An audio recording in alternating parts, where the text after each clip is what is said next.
चलो स्टार्ट करते।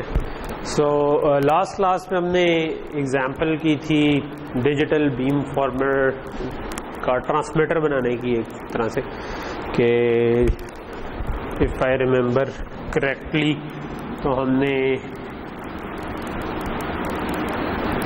cos omega n into cos phi minus x of n sin omega n into sine phi implement करने की कोशिश की। और हमने कहा कि इसके लिए कॉज और साइन के लिए क्या करें, हमने कहा कि लुकअप टेबल बना लेते। लेकिन मैंने आपको बताया था कि अगर आपको थोड़ा सा एडवांस चीज़ चाहिए जिसमें आप फ्रीक्वेंसीज को ज़्यादा छेड़ सकें, तो फिर यहाँ पर या जिसको हम बात कहते हैं न्यूमेरिकली कंट्रोल्ड ऑसिलेटर बनाना चाह रहे हैं आप, जिसकी फ्रीक्वेंसी वगैरह आप मर्जी से चेंज कर सकें, तो वहाँ पर लुकअप टेबल के बजाय कॉर्डिक का एल्गोरिथम यूज़ कर लें। और कॉर्डिक का ऑलरेडी बना बनाया ब्लॉक होगा, but you will have to study a bit कि वो काम कैसे कर रहा है, और फिर उसको जस्ट डालें और चलाएं, ठीक है। सो लेकिन क्योंकि हमारे केस में हम एक फिक्स फ्रीक्वेंसी पे चल रहे थे और थोड़ा बहुत हमने उसके अंदर फंक्शनैलिटी डालनी थी, तो हमने कहा कि यार कुछ इस किस्म की चीज़ कर लेते हैं कि ब्लॉक रैम को पहले से फिल कर लेंगे और जब वो किसी थ्रेशोल्ड पे पहुंचे तो उसको क्लियर कर देंगे और ये हमारा एड्रेस हो जाएगा। और यहाँ से जो हमारा डाटा आ रहा है वो हर साइकिल में हमें एक कॉज ओमेगा n का सैंपल आ जाएगा। और फिर हमने कहा कि हमने इसको मल्टीप्लाई करना है विद कॉज ऑफ फाई, तो एक मल्टीप्लाई लगाते हैं। और लेकिन हमने कहा कि ऐसे टोटल 4 मल्टीप्लायर लगेंगे, और जिसमें ये चीज़ चारों को फीड हो रही होगी एक साइड से, और दूसरी वाली साइड जो है वो अलग-अलग ब्लॉक रैम से आ रही होगी, ठीक है। सो चारों बना दें कुछ, चलो होपफुली ज़्यादा खिचड़ी ना बचे। इसी डायरेक्शन में इसको ले जाए, अगर वो ऊपर से नीचे जा रही हैं तो इनको भी हम ऊपर से नीचे ले जाते हैं, ठीक। तो ये हमारे पास 4 ब्लॉक रैम से आ रहे हैं, ठीक, क्योंकि हम 4 एंटेनास के लिए बना रहे थे। अगर ये कोई भी एन एंटेनास हो तो वो उतने ज़्यादा हम कर सकते हैं। और कॉज ऑफ फाई भी हमने ब्लॉक रैम से इसलिए उठाया, हालांकि हमने फिक्स फेज देना था शुरू में, लेकिन बाद में हमने कहा कि इसको साथ ही हल करते जाते हैं इसका मसला भी, क्योंकि हम बाद में फेजेस चेंज करना चाह रहे हैं। और उसके लिए हमने कहा कि हम कुछ इस किस्म का काम कर लेंगे, बट इसका फेज हर साइकिल में चेंज नहीं होना, इसने थोड़ी थोड़ी देर बाद चेंज होना है। तो हमने कहा वो देर जो है वो अगेन किसी और काउंटर से हम निकाल सकते हैं कि काउंटर चलाया, और जो जब किसी टाइम किसी एन तक पहुंचा तो हमने इसको क्लियर कर दिया, और ये वाला जो क्लियर सिग्नल है इसको इसका इनेबल बना दिया।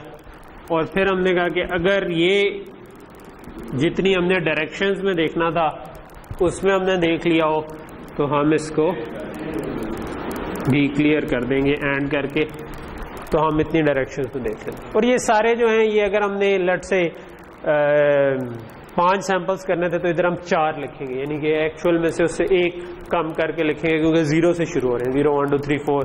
अगर हमने 10 डायरेक्शंस में देखना था तो इधर 9 लिखेंगे, 0 1 2 3 4 5 6 7 8 9, और इस तरीके से काम होगा, ठीक। और यही वाला काम फिर हमने कहा कि अच्छा ये हमारे पास 4 आ गए। और इसके बाद बिल्कुल ऐसे ही सिमिलर काम दूसरी तरफ हो रहा होगा जो कि साइन के साथ यही काम कर रहा होगा, ठीक है।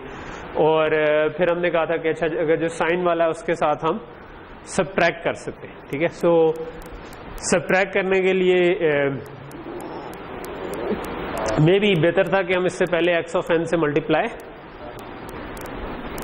कर लेते। ये हमने आखिर में सोचा था कि वाई नॉट हम एक x ऑफ n के साथ मल्टीप्लाई कर लें, और इसी तरह कॉस के साथ साइन को भी मल्टीप्लाई कर लें, क्योंकि आगे अदरवाइज 4 हो जाएंगे तो 4 मल्टीप्लाई लगाने पड़ेंगे।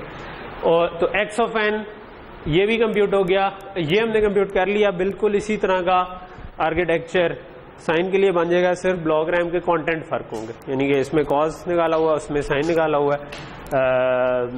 और इनमें फेजेस हैं। तो ये हमारी फेज वाली रैम्स हैं और ये ओमेगा एन वाली रैम्स हैं, ठीक।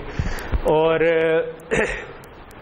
इससे कुछ नहीं आ रहा। और फिर हमने इनको आपस से सब्ट्रैक्ट करना था। सो हमने कहा कि हमें एक सब्ट्रैक्टर चाहिए होगा, सो जिसको एक एक इनपुट इधर से आ रही है और दूसरी इनपुट बिल्कुल इससे आइडेंटिकल साइन वाले ब्लॉक से आ रही होगी, ठीक है। और ये जो चीज हमारे पास बन गई, इसको हम अब एंटेना को फीड कर सकते हैं, ठीक है। तो यहाँ ये अगर क्विक रिव्यू करें जो हम कल कर रहे थे, ठीक है। और हमने इवेंचुअली इसको पाइपलाइन भी कर दिया था। हमने कहा था कि हम इधर एक कट सेट लाइन लगाकर इसको पाइपलाइन कर सकते हैं, इधर एक कट सेट लाइन लगाकर इधर और इधर रजिस्टर लगा सकते हैं, इसके पीछे भी रजिस्टर लगा सकते हैं, इसके पीछे भी। यानी बेसिकली अगर हम फास्ट स्पीड पे चलाना चाह रहे हैं तो हमें हर मल्टीप्लायर के आगे पीछे रजिस्टर करना पड़ जाएगा हर एडर के आगे पीछे रजिस्टर करना हो। एडर पे फिर भी हमारे पास थोड़ी सी गुंजाइश होती है बास बात के, अगर हमने ऐड और सब्ट्रैक्ट करना है तो दो को इकट्ठा करके आप उसके आगे पीछे लगा सकते हैं। बट बास का उसमें भी टाइमिंग के मसले आते हैं तो हम उसको पाइपलाइन कर सकते हैं। अगेन पाइपलाइनिंग इसमें इजी थी because it was a feed forward path, ठीक है, क्योंकि इसमें कोई फीडबैक नहीं था, पीछे हम वापस कहीं नहीं जा रहे, ट्रांसमीटर था सिंपल, आपने चला दिया। लेट्स से कि हम इसका रिसीवर बना रहे होते हैं तो उसमें बीच में फीडबैक लूप्स लगते हैं, PLLs होते हैं और वो चीज़ होती है। तो वहाँ पर जब आप पाइपलाइन करेंगे तो वो थोड़ा सा डिफरेंट काम होगा, ठीक है। अच्छा, इसको दोबारा बनाने का मकसद क्या था कि मैं एक दो चीज़ें साथ और कवर करना चाह रहा था जो कि कल मैं नहीं कवर कर पाया था। वो ये है कि ये तो एक हमारा ओवरऑल DSP का डिज़ाइन हो गया कि सिग्नल प्रोसेसिंग FPGA के ऊपर कैसे इम्प्लीमेंट होगी, ठीक है। मोस्ट ऑफ द टाइम्स आपका FPGA जो होता है, हमने कुछ इस किस्म की बात की हुई थी कि FPGA is communicating with DAC, ठीक है।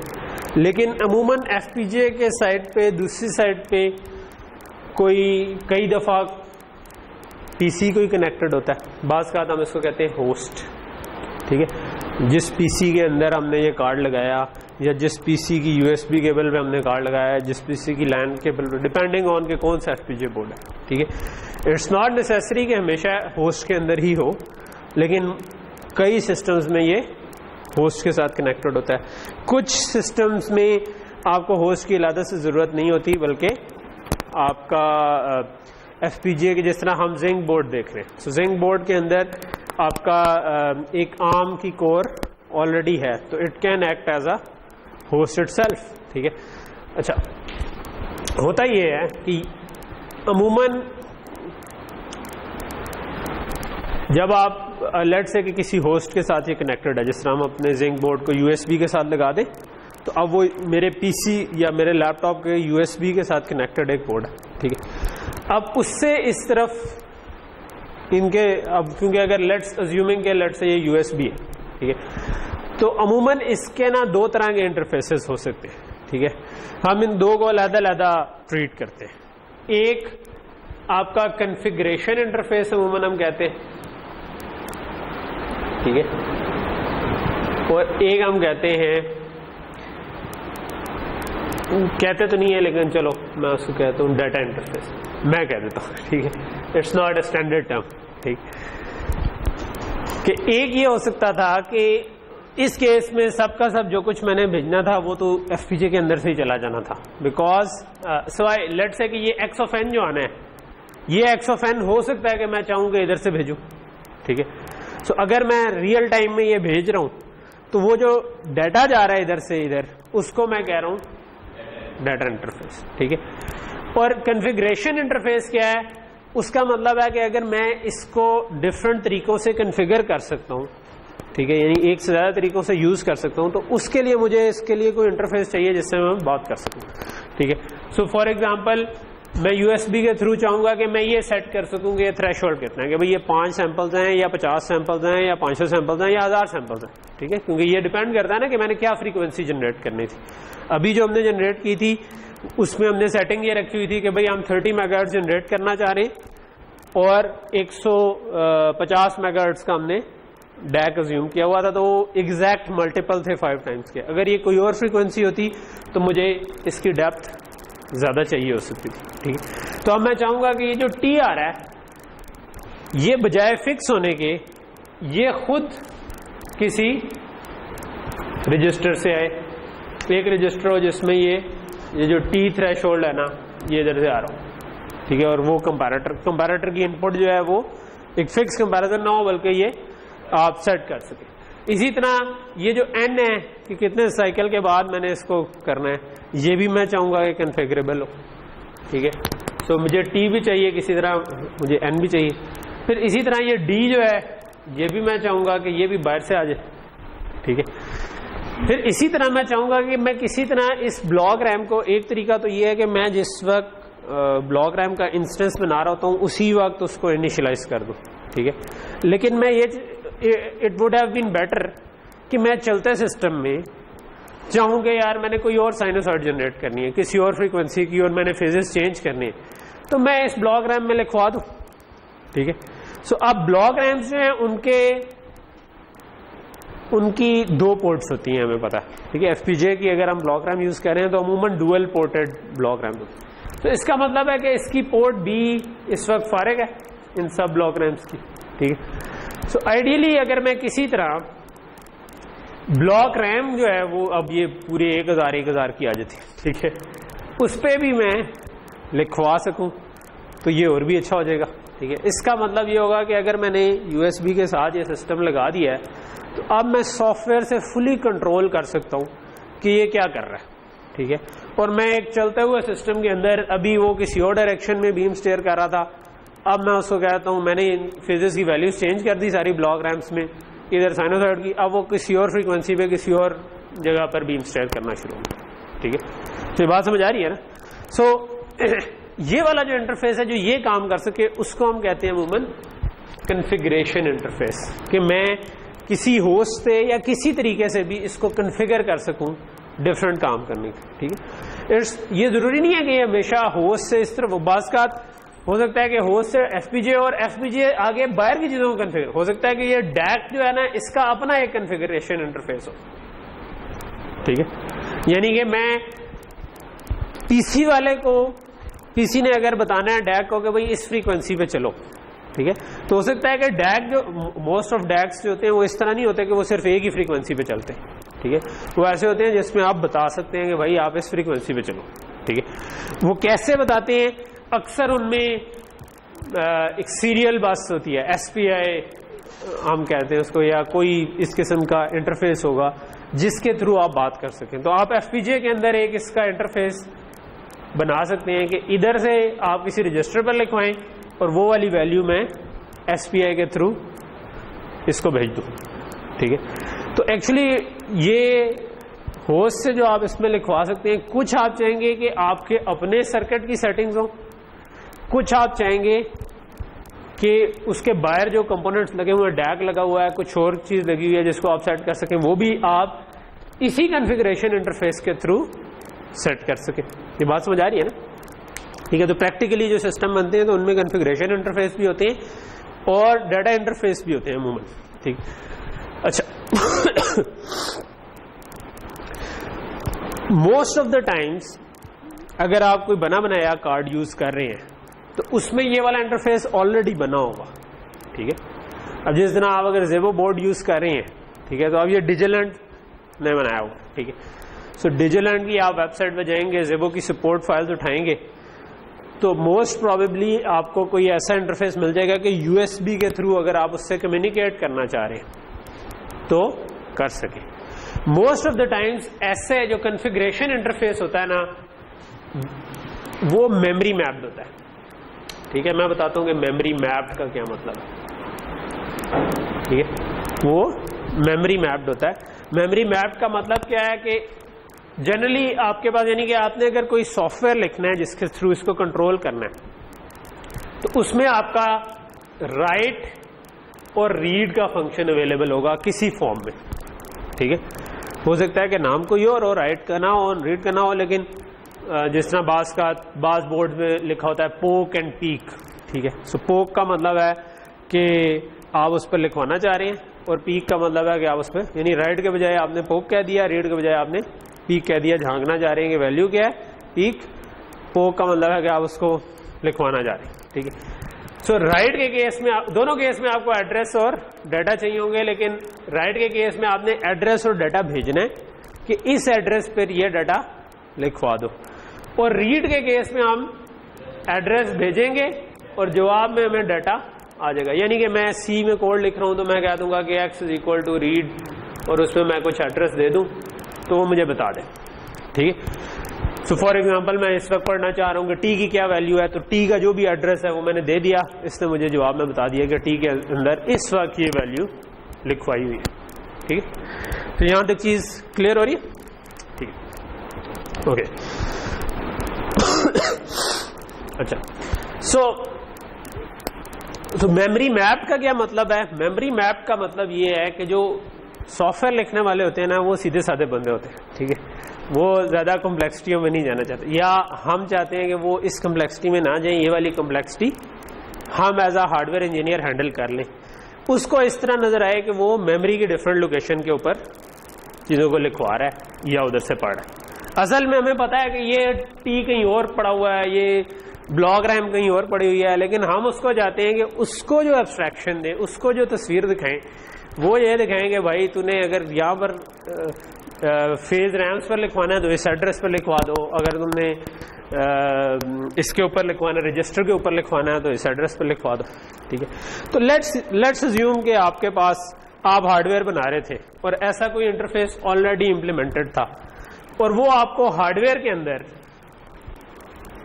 इस तरह की चीज दे देता था कि एड्रेस, डाटा और राइट इनेबल का सिग्नल आ जाता था आपके पास, ठीक है। सो लेट्स से कि जो आपने बोर्ड चूज किया उसमें उसके बनाने वाले ने आपको एक इंटरफेस इधर दिया हुआ था कि भाई जो भी यूएसबी इंटरफेस उसने खुद इंप्लीमेंट किया हुआ था, और आपको इवेंचुअली आउटपुट दी हुई थी कि अच्छा आपके पास ना ये जो यूएसबी इंटरफेस है जो कि जिसका वेरिलॉग कोड उसने खुद लिखा हुआ है, उससे आउटपुट उसने दे दी एड्रेस, डाटा और राइट इनेबल, ठीक है।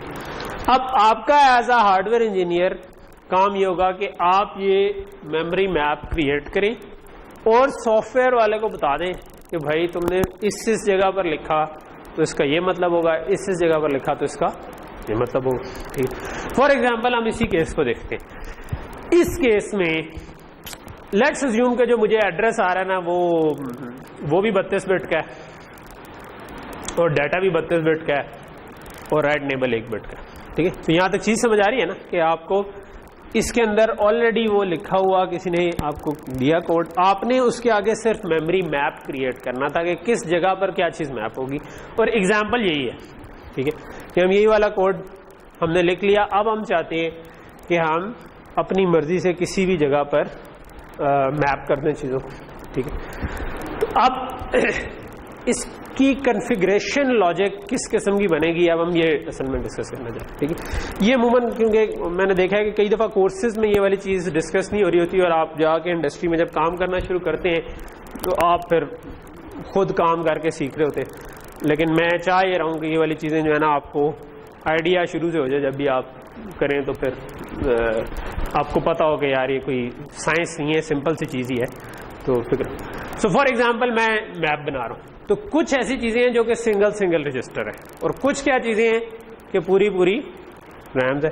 सो अगर मैं इसमें देखूं तो मेरे पास लिखने वाली क्या क्या चीज़ें हैं। मेरे पास एक जो है ना वो एक मैं कहता हूँ कि ये मेरी कॉज वाली रैम है, ठीक है।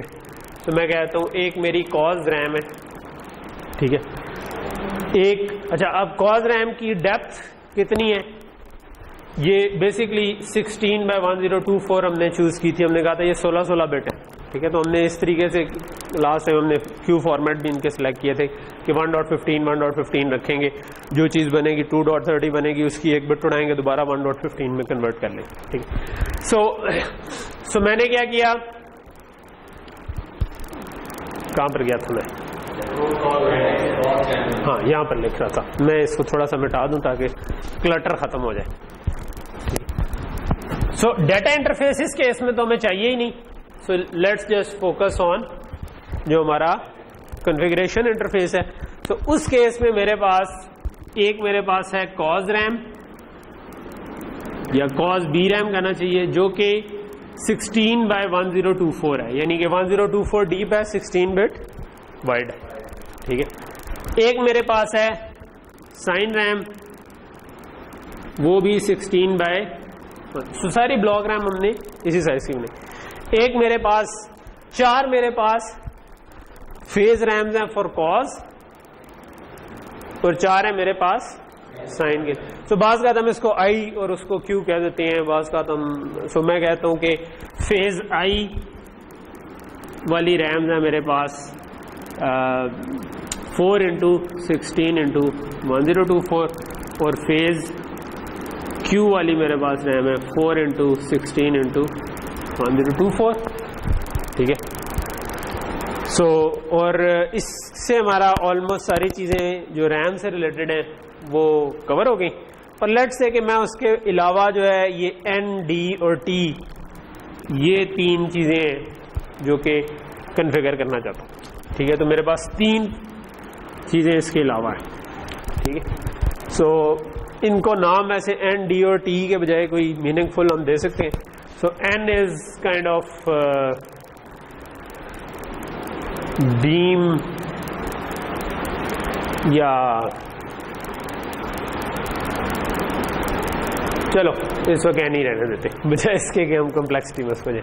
ठीक है, डी जो था वो हमारे पास डायरेक्शंस थी, और टी जो था ये हमने थ्रेशोल्ड रखा हुआ था फॉर जो भी क्या उसको कहना चाहिए, चलो सिर्फ थ्रेशोल्ड ही रहने देते हैं, कोई नाम इसको दिया। तो आइडियली जब आप इसको फिल कर रहे हो तो आप इसको कोई मीनिंगफुल नेम दें, क्योंकि थ्रेशोल्ड तो कोई भी हो सकता है। ठीक है, तो आप क्योंकि ये साइन और कॉज जनरेट करने के लिए कर रहे हैं, सो मे बी आप कैरियर थ्रेशोल्ड कह दें कि जो कैरियर आपने जनरेट करना है वो 30 मेगाहर्ट्ज़ कैरियर पे आप आउटपुट करना चाह रहे हैं, तो कि कैरियर थ्रेशोल्ड या कुछ इस किस्म का, जिससे आपको समझ आ जाए, कैरियर पीरियड सैंपल्स कुछ इस किस्म का नाम बना सकते हैं। ठीक है, ओके, सो ये अब हमारी वो सारी चीज़ें हैं जो कि हम कंट्रोल करना चाहते हैं। ठीक है, अब इधर से मेरे पास 32 बिट हैं एड्रेस की। सो 32 बिट का मतलब है कि मैं 4 गीगा तक लोकेशंस को एड्रेस तो कर सकता हूं, तो ये तो उससे बहुत थोड़ी है। अगर हम देखें तो ये तो कुछ हज़ार है। ठीक है, 8000 के करीब ये, और 2000 के करीब ये, 10,000 से कुछ ऊपर 1024 है क्योंकि, और फिर कुछ 3-4। ठीक है, सो अब हम इनको कैसे डिवाइड करें। ठीक है, एक चीज़ ये आती है कि मेमोरी मैप कैसे डिज़ाइन करें।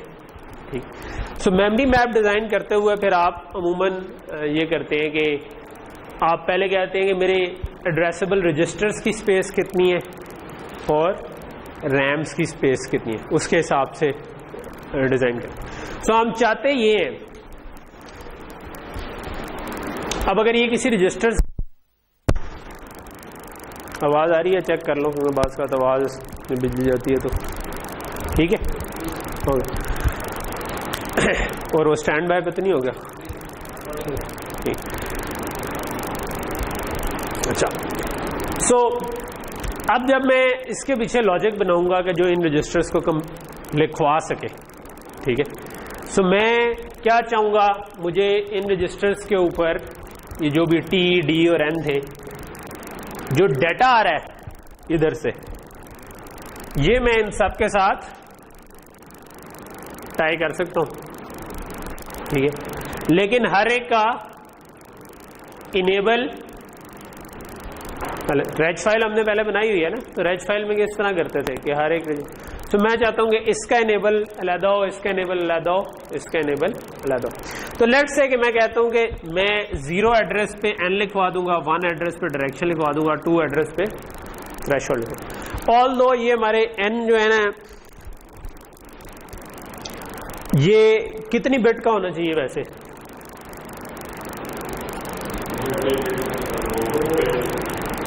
ये डिपेंड्स के ब्लॉक रैम की डेप्थ कितनी है। डेप्थ कितनी है? 1024 है, तो डी कितनी बिट का होना चाहिए? 10 बिट का होना चाहिए। ठीक है। 10 बिट हो तो आप 0 से लेके 1023 तक सारे एड्रेसेस। ये भी 10 बिट का है, ये भी 10 बिट का है, ये भी 10 बिट का है। टोटल मिला के कितनी बिट्स बनी? 30 बिट बनी, ठीक है। तो हम एक तरीका ये कर सकते हैं कि इन सॉफ्टवेयर वाले को हम ये बता दें कि एक कंट्रोल रजिस्टर है जिसकी पहली 10 बिट का मतलब है कि ये कन्फिगर हो जाएगा, अगली 10 बिट इसको कन्फिगर कर रही है, अगली 10 बिट इसको कन्फिगर कर रही है और 2 बिट अनयूज है क्योंकि वो तो 32 बिट का डाटा भेज रहा है मुझे, ठीक है। तो एक तरीका ये हो सकता है। एक तरीका ये हो सकता है कि नहीं, मैं हर एक को अलग अलग एड्रेस दे दूँ। अलग अलग एड्रेस देने का फ़ायदा ये है कि कल को मैं कहूँ कि नहीं यार एक रैम काफ़ी नहीं है, मैं इसको ज़रा बड़ा करना चाहता हूँ, ठीक है, मैं बहुत ज़्यादा डायरेक्शंस में देखना चाहता हूँ, ठीक है, और मैं कोई बहुत हाई फाई मैं ब्लॉक रैम जनरेटर से इसका साइज़ बढ़ा दूंगा, ठीक है, 2 ब्लॉक रैम जोड़ के बड़ी ब्लॉक रैम बना दूंगा। तो फिर ये 10 के बजाय 11, 12, 13, 14 जितनी बिट की भी रखना चाहूँ मैं रख सकता हूँ। तो बेहतर है कि चलो हम इसको अलग अलग कर लें। तो अब इन तीनों का मैं इनेबल जनरेट करना चाहूँगा किसी तरह। तो एक तरीका ये हो सकता है कि मैं 0 एड्रेस इसको दे दूँ, 1 इसको दे दूँ, 2 इसको दे दूँ। तो इसका क्या मतलब हुआ कि इनका इनेबल कब जनरेट होना चाहिए? इन हर एक का इनेबल अलग अलग आ रहा है, कैसे जनरेट कर सकता हूँ?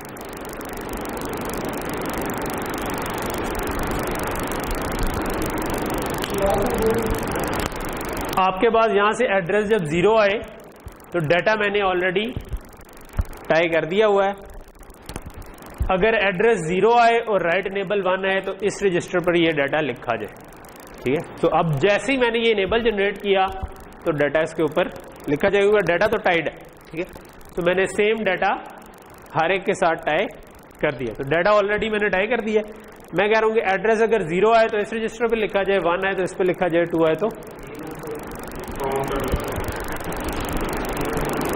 काउंटर तो तब लगाएंगे ना जब कुछ काउंट करना हो। हमने काउंट तो नहीं करना, हमें तो बाहर से पूरा एड्रेस ही आ जाएगा। अगर 0 पर किसी ने लिखवाना है वो 0, वो सॉफ्टवेयर से फंक्शन कॉल करेगा कि भाई राइट करो 0 के ऊपर लेट से कि कोई भी 10,000 के इतने सैंपल्स के बाद उसने डायरेक्शन चेंज करनी, ठीक। डीमक्स लग सकता है। तो इधर हम एक डीमक्स लगा दें, उसकी इनपुट पे क्या होगा, एड्रेस पे क्या होगा?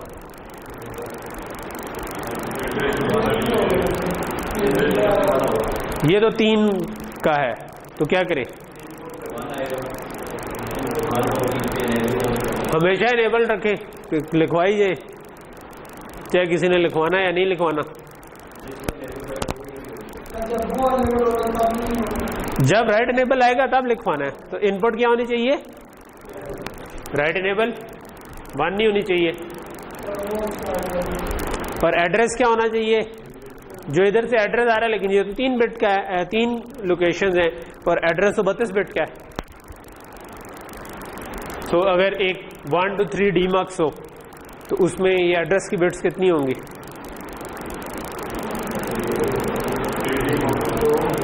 2 होंगी। 0, 1, 2, 3 तक जाना था, 3 भी नहीं है इसमें, तो 0, 1, 2 तक है, तो 1, 0 2 बिट में आ जाता है। तो क्या करूं इसके साथ फिर एड्रेस को?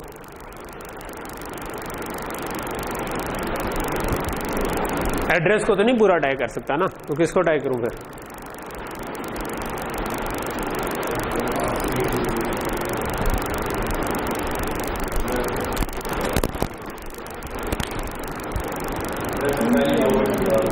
एड्रेस की 2 LSBs को टाई कर दे, ठीक है,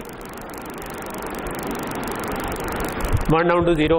क्यों? क्योंकि जब 0 आएगा तो ये इसकी LSB 0 होंगी, 1 आएगा तो एड्रेस बीज 1 हो जाएंगी, LSBs 1 हो जाएंगी, 2 आएगा तो LSBs 1 0 हो जाएंगी। तो वो LSBs में बात हो रही है, तो ये हमारा काम हो गया। अगर मैं ये सिंपल छोटी सी लॉजिक बना दूं तो मेरे पास 3 रजिस्टर बन गए जो कि इस इंटरफेस के साथ कनेक्ट हो गए। अब अगर कोई सॉफ्टवेयर से लिख के राइट 0 जो भी 100,000, तो इसका मतलब है इस वाले रजिस्टर में 100,000 लिखा जाएगा। फिर वो गए राइट 1 और कोई ब्लड से 5 सैंपल्स हमने करने थे, तो वो C के कोड में लिख दे राइट 1 और उसके ऊपर लिख दे 4, क्योंकि हमारा इसमें 4 सैंपल्स थे, 5 सैंपल थे, तो उससे 1 हमने कम करना था, तो वो इस जगह पर 4 लिखा जाएगा, ठीक है। और इस तरीके की, तो ये यहाँ तक चीज़ समझ आ रही है। तो इसको हम कहते हैं एड्रेस डिकोडिंग, कि जो हमारा एड्रेस आ रहा है उसको हम डिकोड करें, डिकोडर लगाया फॉर एड्रेस डिकोडिंग, ठीक है। तो यहाँ तक चीज़ समझ आ रही है, ठीक है। तो ये तो हो गया 3 रजिस्टर। ब्लॉक रैम का क्या करें? ठीक है, अब हमने ब्लॉक रैम्स को भी इसके अंदर किसी तरह डालना। ठीक है, तो एक तरीका ये हो सकता है कि भाई 0, 1, 2 तक तो ये है, 3 एड्रेस से लेकर आगे तक हम इस वाली ब्लॉक रैम को दे दें, उससे आगे वाला जो है वो इसको दे दें। ठीक है, लेकिन अगर हम 3 एड्रेस से आगे देंगे, ठीक है, तो हमें मसला ये है कि जो जब 3 एड्रेस आएगा तो हमें ब्लॉक रैम के 0 एड्रेस पर लिखवाना होगा।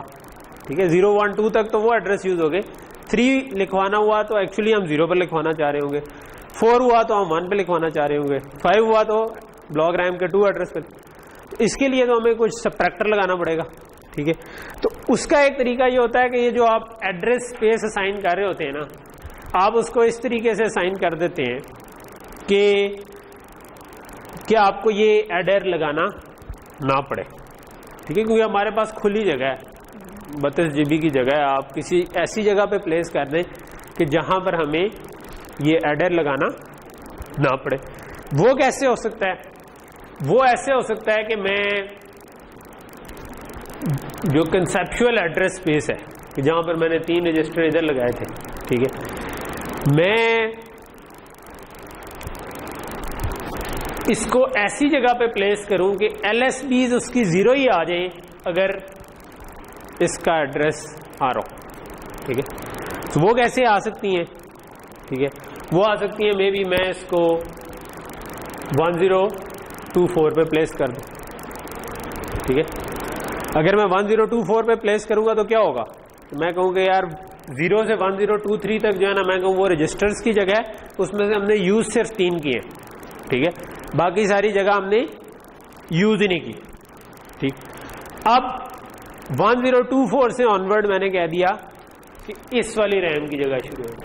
1024 से लेकर 2048 से एक पहले तक 2047 तक। ठीक, तो इससे क्या होगा?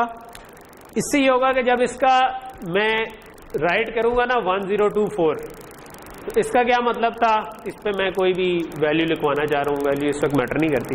इसका मतलब था कि मैं कॉज रैम के 0 नंबर वाली जगह पर लिखवाना चाह रहा हूँ। तो 1024 क्या होता है? 1 फॉलोड बाय 10 zeros। ठीक है, चलो ये 10 zeros है। ठीक है, सो ये डायरेक्टली मैं उठाकर ब्लॉक रैम की एड्रेस को दे सकता हूं। बात समझ आ रही है? क्योंकि जो भी मुझे बाहर से एड्रेस आएगा, मैंने किसी तरह उसको इधर टाई करना है ना, इसकी पोर्ट बी के साथ। पोर्ट बी जो है वो क्या है? एड्रेस, राइट नेबल, डाटा इन।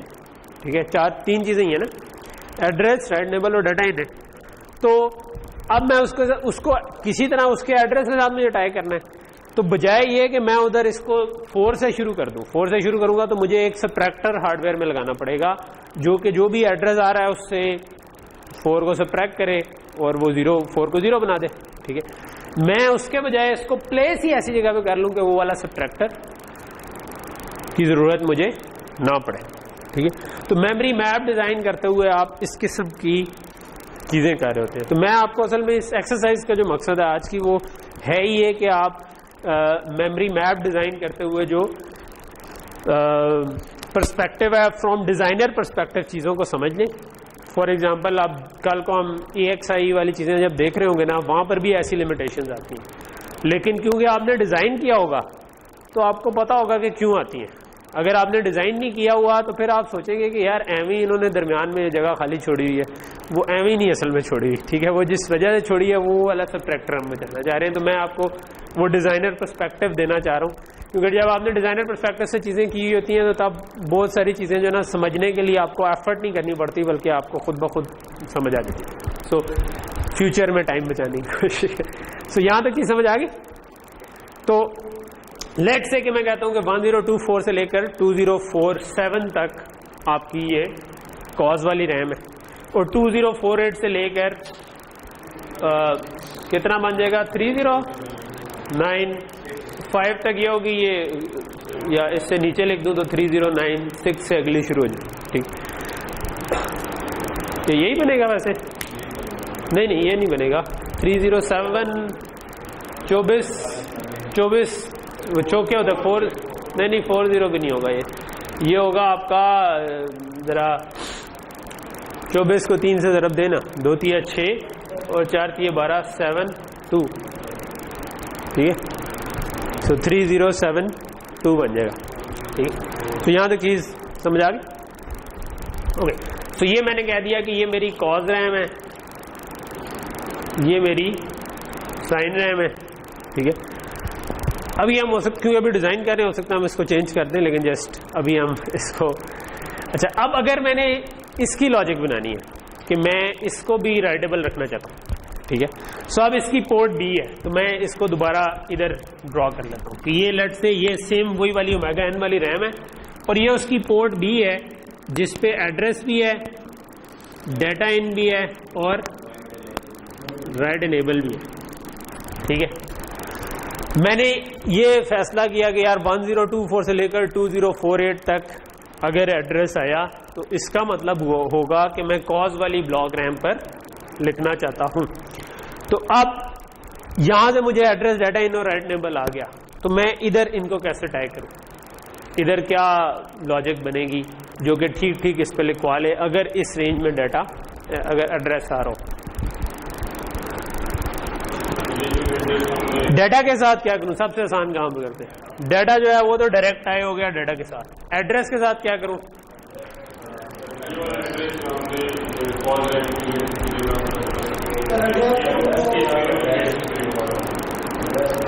एक मिनट पहले अर्शद की बात है।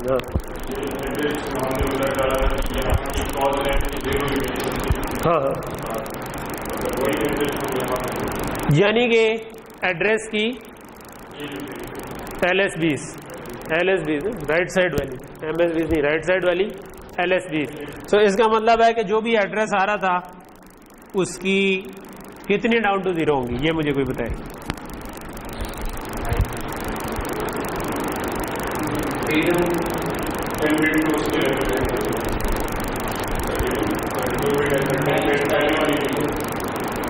इसके लिए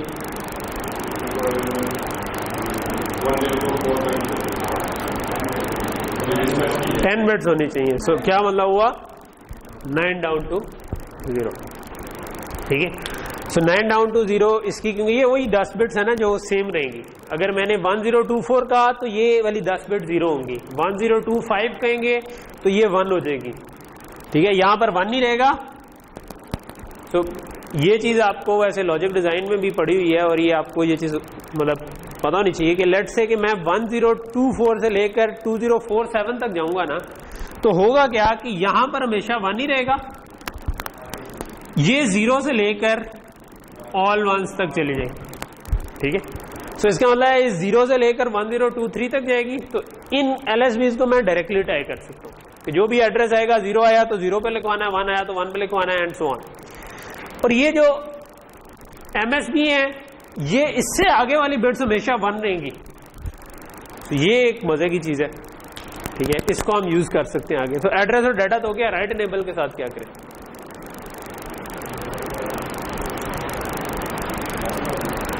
ये जो बाकी की चीज है ये हमें राइट इनेबल के साथ मदद दे सकती है। अगर 0 हो तो इन पे लिखवाए, यानी कि इधर जो हमने राइट इनेबल टाइप किया हुआ था वो ठीक नहीं है, क्योंकि आप इधर भी लिखवा रहे होंगे तो वो उधर भी लिखा जाएगा। इसके 0 नंबर वाले एड्रेस पे लिखवाएंगे तो इसके 0 नंबर वाले पे भी लिखा जाएगा, क्योंकि हमने तो सिर्फ LS20 ट्राई की हुई है ना, ठीक है। तो जब उधर 1 डाउन टू 0 0 0 आएंगी तो इधर भी 0 0 आएगा और राइट इनेबल। तो इसका मतलब है जब इसका राइट इनेबल तब 1 होना चाहिए जब ये MSB 0, और इसका राइट इनेबल कब 1 होना चाहिए, जब ये MSB 1 हो, ठीक है। चलो हम ऐसा करते हैं कि मैं फिलहाल इस राइट इनेबल को इधर से भी मिटा देता हूँ, इधर से भी। मैं कहता हूँ राइट इनेबल को हम बाद में हैंडल करेंगे, बाकी चीजों को हम पहले हैंडल कर लें। तो यहां तक चीज क्लियर होगी। तो राइट इनेबल्स को हम इकट्ठा हैंडल कर लें, यही वाला काम हम कर सकते हैं। अच्छा, इधर भी रोक के हम एक और चीज सोच सकते हैं, वो ये कि पीछे से जो हमारे पास डाटा आ रहा है वो तो 32 बिट का है, ये डाटा कितने बिट का है, 16 बिट का, 16 बिट का, 10 बिट का एड्रेस है, ठीक है, 16 बिट का डाटा है। ब्लॉक रैम की दोनों पोर्ट्स डिफरेंट बिट से भी इनिशियलाइज हो सकती हैं, यानी कि आप जो रीड वाली पोर्ट है वो 16 बिट की उठा लें, राइट करते हुए आप 32 का है। So what you can do is कि आप कहें कि यार मुझे 1024 से लेकर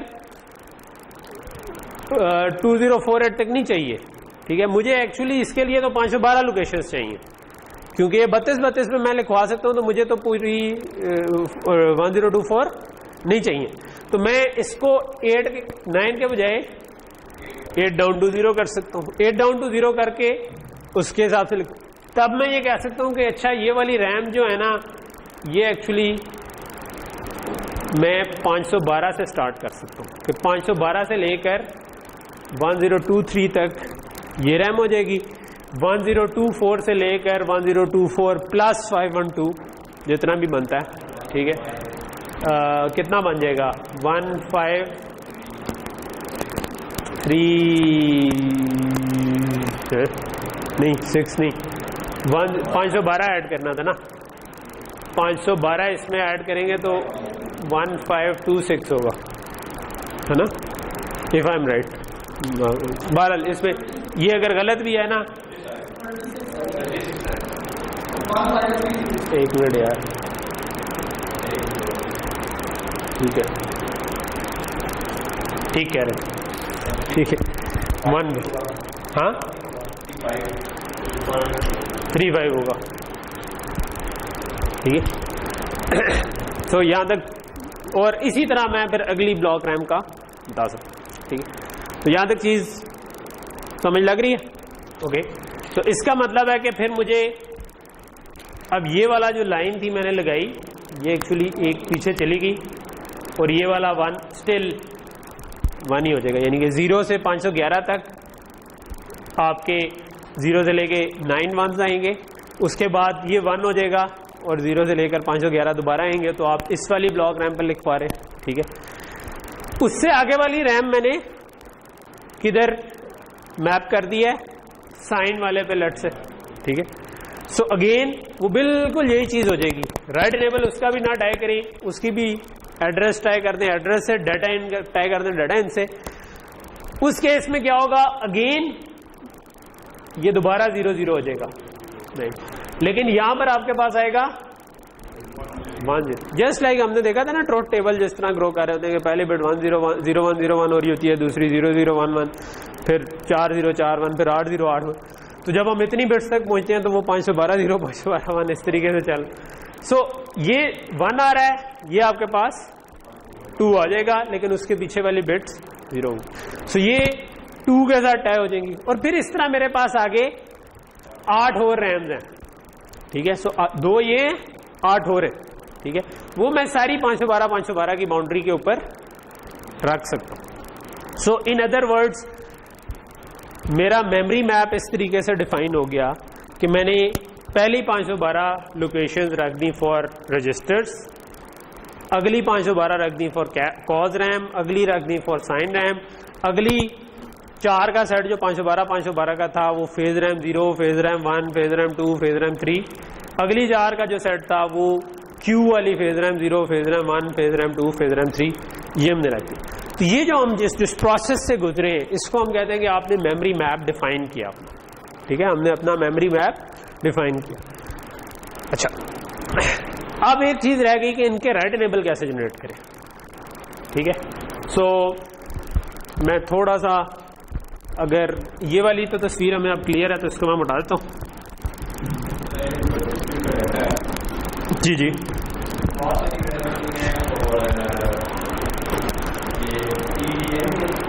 तो उसमें क्या है,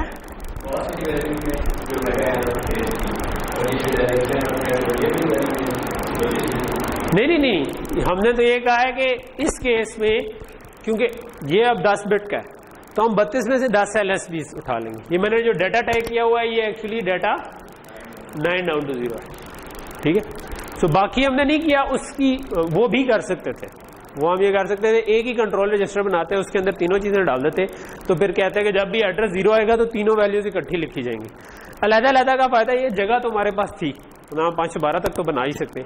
तो कल को अगर मैं इसकी डेप्थ इंक्रीज करना चाहूँ तो क्या करना पड़ेगा, मैं इसको 9 के बजाय 10 कर दूंगा, 11 कर दूंगा, 12 कर दूंगा, जितना भी मैंने करना हो, ठीक है। ऑब्वियसली उसकी भी एक लिमिट होगी क्योंकि हम FPGA की ब्लॉक रैम यूज कर रहे हैं, सो डिपेंड करता है कि जो उनसे FPGA यूज़ कर रहे हैं उसमें कितनी ब्लॉक रैम्स हैं, तो वो एक लेवल से ज़्यादा तो नहीं जाएंगी, लेकिन काफ़ी सारी को हम जोड़ सकते हैं इसमें। तो यहाँ तक चीज़ क्लियर हो गई? ओके। अब अगर मैं समराइज करूं तो हमने क्या किया? हमने किया ये कि हमने सॉफ्टवेयर वाले के लिए ये पिक्चर एक बना दी, ठीक है।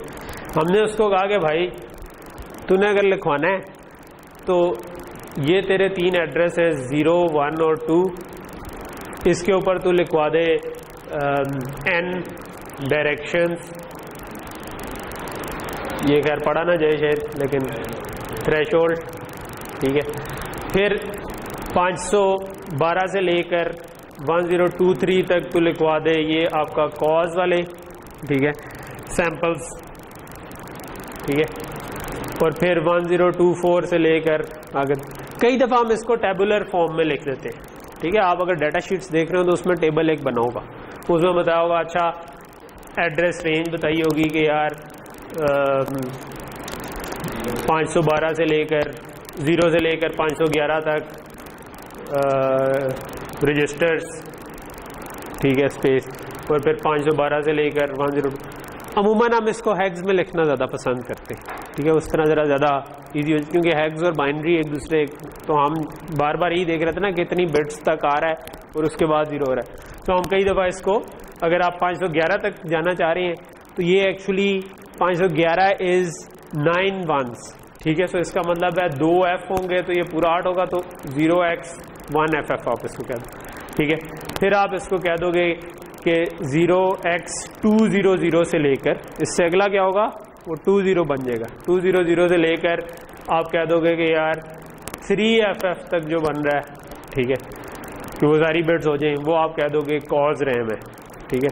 फिर आप उससे एक आगे और उससे एक आगे इस तरह बता देंगे, ठीक है। तो ये आपने एक ही छोटा सा टेबल बना दिया और ये बना के सॉफ्टवेयर वाले को दे दिया।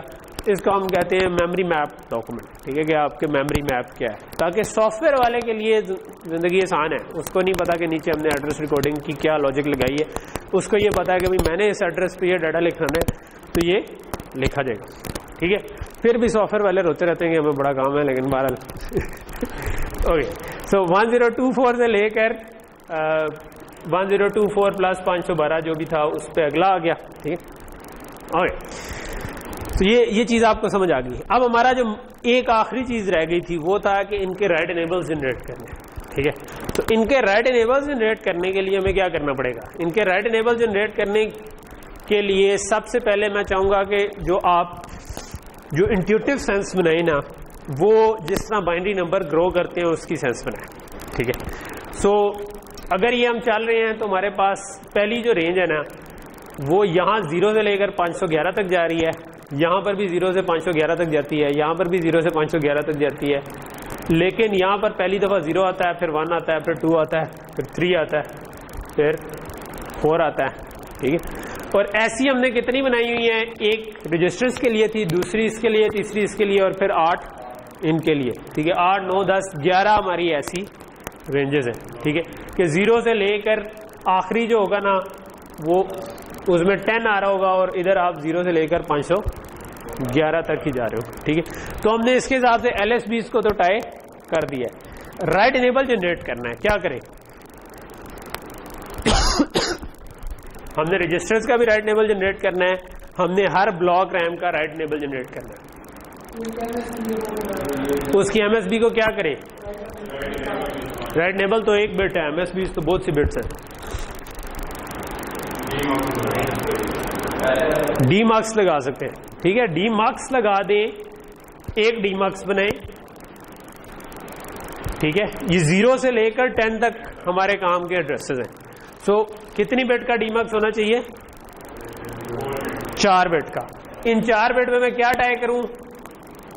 एड्रेस की कहां से कहां तक, कहां से 31 से शुरू करूं या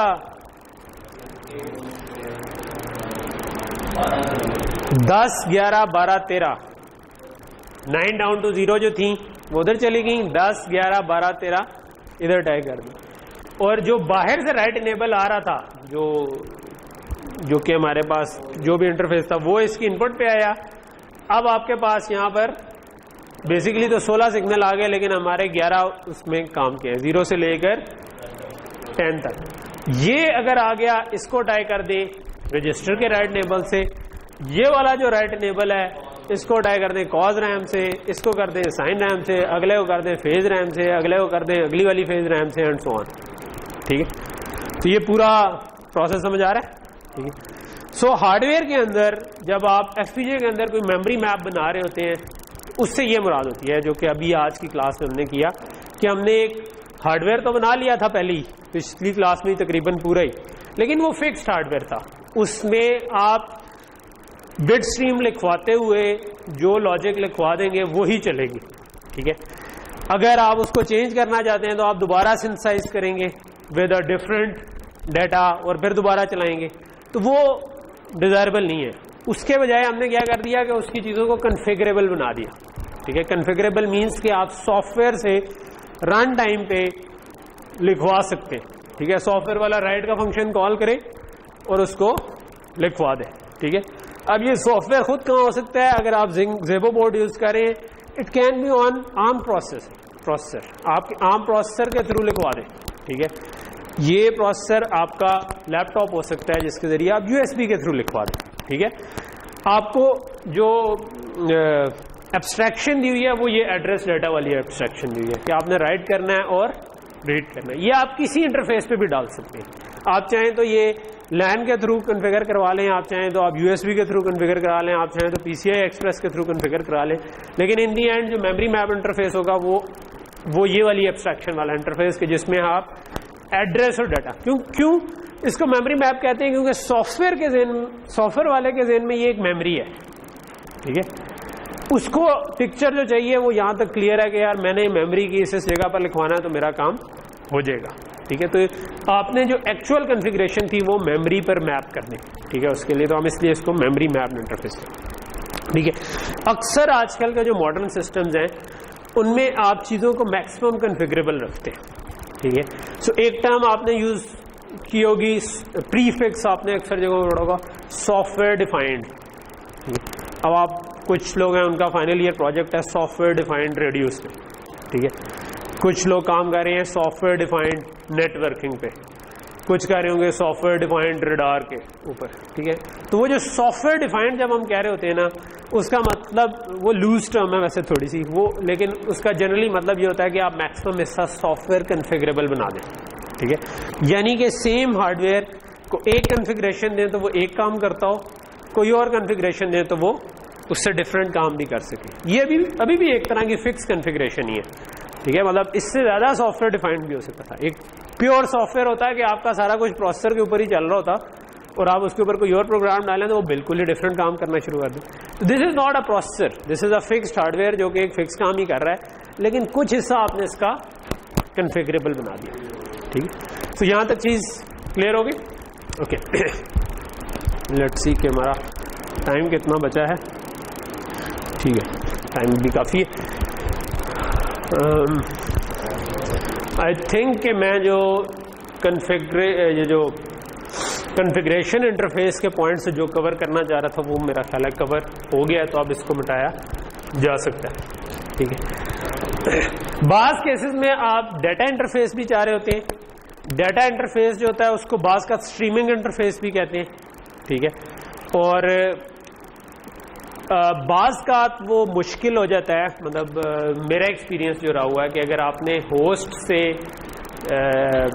किसी पीसीबी पे बात करें, जो ये लेट से एफपीजीए है, और ये होस्ट जो है ना ये आपका कोई पीसी है और आप किसी इंटरफेस पे बात करें, तो यहाँ पर डाटा रेट आपको निस्बतन स्लो मिल रहा होता है कई दफ़ा। ठीक है, यानी कि क्योंकि होस्ट के ऊपर कोई नॉर्मल ऑपरेटिंग सिस्टम चल रहा होगा।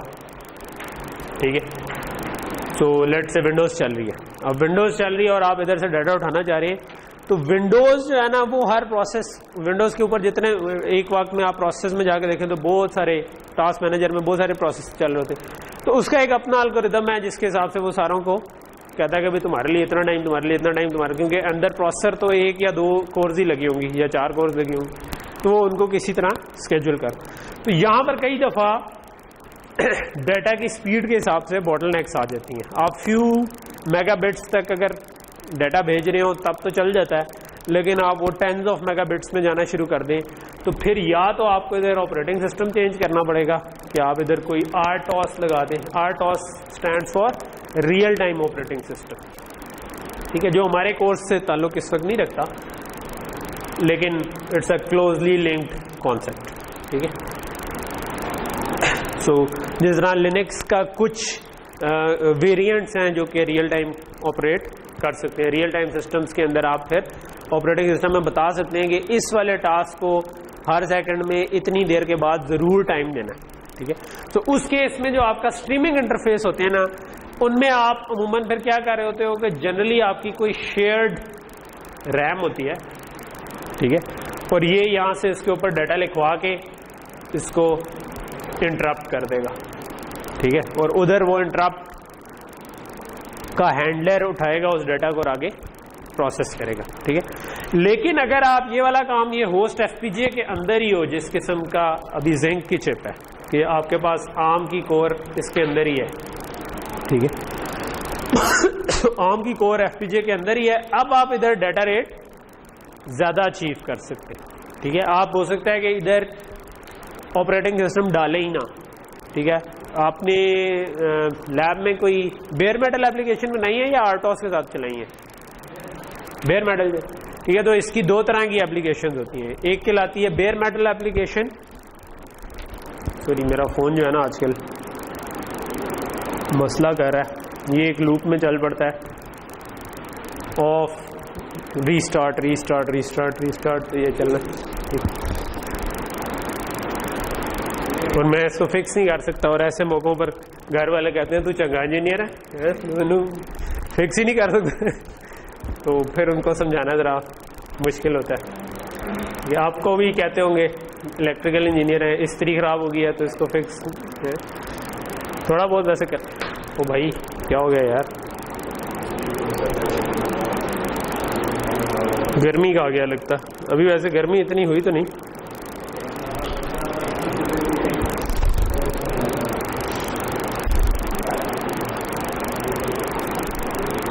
चलो नहीं होता तो ना हो, हम क्लास को अपने चलाते हैं, बाद में उसको देख लें। ओके, सो मैं ये कह रहा था कि अगर आर्म की कोर के ऊपर आप कर रहे होते तो, क्योंकि ये अब FPGA की फैब्रिक के अंदर ही है, यानी कि आपकी एक प्रोग्रामेबल लॉजिक वाला पार्ट है, और उसके साथ यहाँ पर अब आप ये काम ज़्यादा स्पीड पे कर सकते हैं, और ज़्यादा स्पीड पर इसलिए कर सकते हैं क्योंकि एक तो ये जो अनसर्टेनिटी आती है ना, वो ऑपरेटिंग सिस्टम में एक चीज़ होती है जिसको हम कहते हैं स्केजुलर, ठीक है। ये जो स्केजुलर ये होता है जो कि आपको बारी असाइन कर रहा होता है कि किस प्रोसेस की कब बारी आएगी।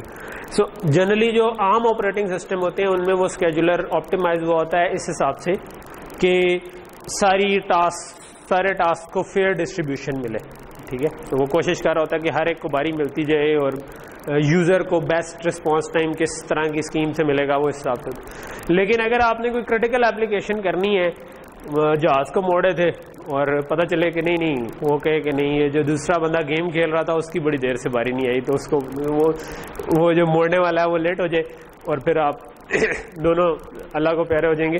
तो उसके बजाय फिर ऐसी जगहों पर RTOS यूज़ होते हैं। तो RTOS में आप कहेंगे कि भाई वो जो जहाज को मोड़ना या बाकी वो जो कंट्रोल्स की साइंस है तुम्हें क्या हुआ यार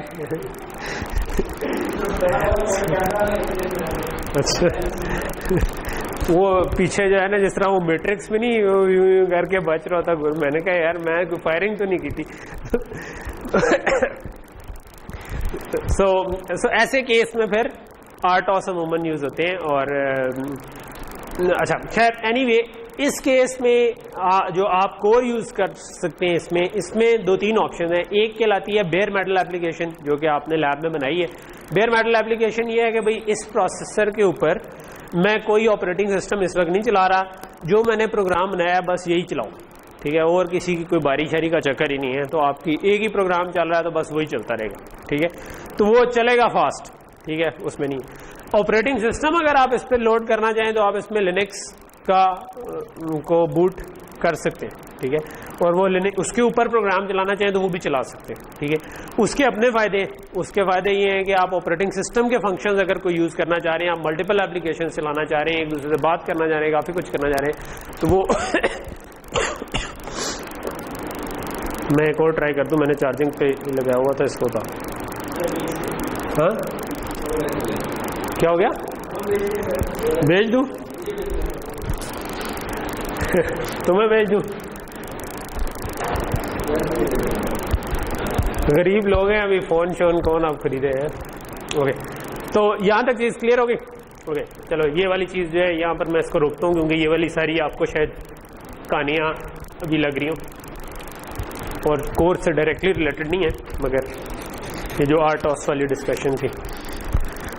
वैसे मेरा ज़ाती राय ये है, जो कि अभी इधर होती नहीं है, कि आपके जो इलेक्ट्रिकल इंजीनियर भी है ना, उनको भी ऑपरेटिंग सिस्टम्स का कोर्स, कंप्यूटर आर्किटेक्चर का कोर्स ज़रूर पढ़ना चाहिए, क्योंकि ऑपरेटिंग सिस्टम और computer architecture are very much related to digital design. और डिजिटल डिज़ाइन जो है आजकल वो जितने भी सिस्टम बनते हैं, वो इलेक्ट्रॉनिक्स के हों, जिसके भी हों, उनमें कोई ना कोई एम्बेडेड प्रोसेसर ज़रूर आ जाता है, ठीक है। सो अब ये वाली फील्ड जो है ना, ये तकरीबन मर्ज ही है, लेकिन हाँ वो इलेक्टिव में नहीं, मेरा ख्याल में ये कोर होने चाहिए, मतलब बेसिकली ये कोर कोर्स हो तो बेहतर है। वैसे मैं आप लोगों को ये सजेस्ट करूंगा कि आप लोग ना इसको खुद से ज़रूर पढ़ें, ठीक है। वैसे तो मैंने अपलोड किए हुए हैं कंप्यूटर आर्किटेक्चर के, ठीक है। अगर आप क्लास में आना चाहिए तो मोस्ट प्रॉब्ली समर में भी पढ़ा रहूँगा, ठीक है। तो मतलब मेरी तरफ से यू आर वेलकम, अगर आप फ्री में बैठ के, हाँ तो वैसे ही आगे बैठ जाओ ना, ठीक है। मैं तो ये फ्री ऑप्शन दे रहा हूँ कि बगैर पैसों के अगर आगे बढ़, पता नहीं मुझे यूनिवर्सिटी वाले बाद में कहेंगे भाई तुम किधर खुद से ऑप्शन देते फिर हो, लेकिन बहरहाल अमूमन वो यूनिवर्सिटी वाले जो हैं वो काफ़ी हेल्पफुल है हर चीज़। सो ये ज़रूर आप करें, मतलब अगर आपको टाइम लगे ना तो operating system plus computer architecture, ये 2 कोर्सेज ज़रूर कवर करें। ओके,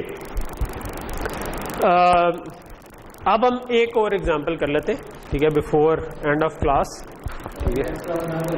जी जी, इसको एक दफ़ा पॉज कर दो, ठीक है, फिर इसको दोबारा।